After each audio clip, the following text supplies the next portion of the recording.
Hello viewers. कहानी की शुरुआत में हम एक बाप और एक बेटी को दिखाया जाता है जो एक सुनसान सड़क पर अकेले जा रहे होते हैं। इनके पास एक ट्रॉली होती है जिसमें इनका सारा सामान पड़ा होता है। इन दोनों को देखकर ऐसा लग रहा होता है कि पूरी दुनिया में सिर्फ यही दो बचे हैं, क्योंकि इनके आसपास ना तो कोई इंसान होता है, ना गाड़ियाँ और ना ही कोई हरियाली या घास। लेकिन ऐसा नहीं होता, इनके अलावा भी लोग होते हैं जो कि आदमखोर होते हैं, जो इंसानों को खाते हैं। क्योंकि अब ज़मीन पर कोई फसल नहीं बची, कोई फल मौजूद नहीं है, इसलिए इंसान को ही खाना पड़ता है।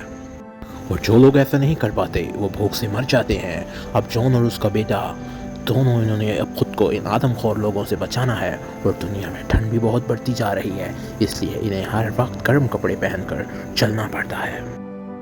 जॉन के पास एक गन है जिसमें 2 गोलियां हैं। जॉन अपने बेटे को रास्ते में रुक के बताता है कि अगर तुम्हारी जान को खतरा हो और तुम्हें खुद को मारना पड़े तो तुम जानते हो तुम्हें क्या करना है।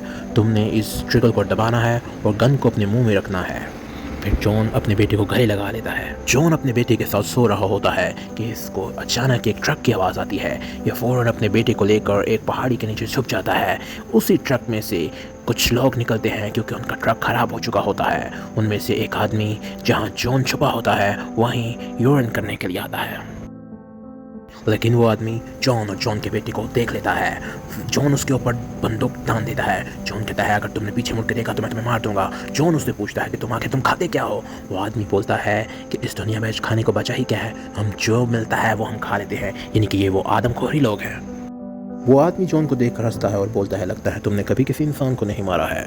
जॉन कहता है हाँ, लेकिन अपने बेटे के लिए मार सकता हूँ। वो आदमी अपनी जेब से एक चाकू निकालता है और जॉन के बेटे के गले पर रख देता है। जॉन उस आदमी पर गोली चला देता है। गोली की आवाज़ सुनते ही बाकी के लोग भी जॉन की तरफ बढ़ते हैं, लेकिन जॉन अपने बेटे को लेकर एक जगह पर छुप जाता है।